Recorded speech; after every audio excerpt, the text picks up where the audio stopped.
ce séisme, ce très fort séisme magnitude 7 qui vient de frapper Haïti. On en parlait juste avant le flash et vous nous disiez notamment que l'aéroport est maintenant contrôlé par les Américains.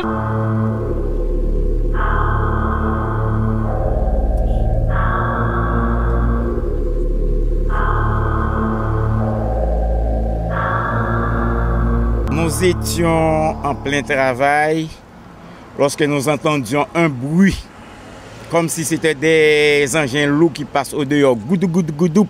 Et quand nous sommes sortis au dehors, nous voyons que des maisons qui balancent, qui font des va-et-vient, et puis c'est la catastrophe. Beaucoup de maisons sont endommagées, effondrées, et il y a des gens à l'intérieur de cette maison.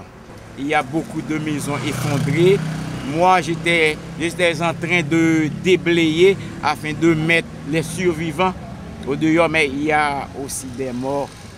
Jusqu'à présent, nous ne sommes pas en mesure de les mettre à l'intérieur. Le cas dépasse les dirigeants du pays. Vous voyez, à chaque 15, 20, 50 mètres, à gauche et à droite, on voit des cadavres. Ça a été comme le début d'une fin du monde, en fait. Hein. Alors que tout avait l'apparence de bien aller, d'un coup, c'est parti, bon, c'est le chaos. En fait, moi, j'ai failli perdre mon fils, c'est d'extrême justesse que je suis parvenu à le sauver. Bon, là, c'est la panique totale, on a été obligé de passer la nuit dehors. Mais là, on essaie de tenir, c'est tout à fait inexplicable ce qui s'est passé.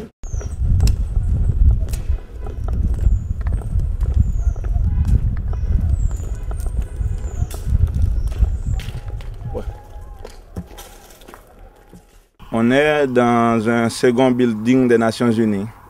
Donc c'est le building des PNUD, Programme des Nations Unies pour le développement.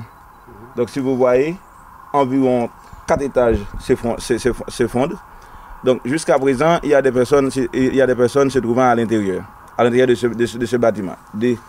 Donc nous avons pu, les agents de sécurité qui étaient sur les lieux, nous avons pu faire sortir environ une quinzaine de personnes.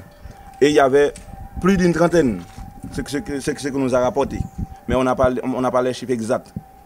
Et si vous voyez ce petit trou, nous avons pu creuser avec échelle, ce petit trou pour faire sortir maximum de gens possible. Mais le problème qui se pose, nous ne pouvons pas pénétrer jusqu'aux gens.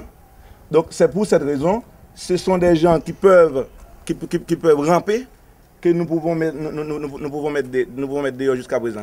Hier, il était aux environs de 11 heures. Nous avons pu faire sortir un survivant. Bon, les morts, ils sont morts, malheureusement, paix à leur âme, mais le problème des blessés, c'est qu'ils vont mourir. On en a vu, nous, ils avaient des plaques de béton sur les jambes. On ne peut pas, humainement, on ne peut pas enlever les plaques. Donc il faut des engins mécaniques qui tardent trop à venir. Et quand les engins vont venir, il va être trop tard. Les gens vont être morts.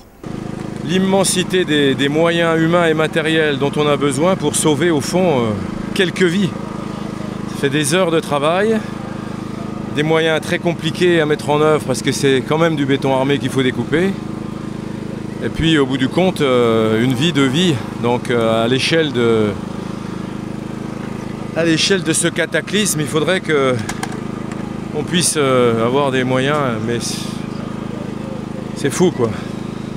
Je crois qu'après, il faudra poser la question quand même de qu'est-ce qu'on fait pour Haïti, pour que Haïti, qui est placé comme il est placé sur la planète et qui est susceptible d'avoir des catastrophes comme ça, en renouvellement hélas, et puis cet état de dénuement, ce pays très pauvre, il va falloir évidemment qu'on change d'échelle à un moment donné. Ça a été aussi l'appel de Nicolas Sarkozy, à Barack Obama, au Brésil, aux Canadiens, pour que vraiment on mette en place des moyens très importants pour reconstruire Haïti dans des normes modernes qui permettent de répondre à éventuellement d'autres catastrophes.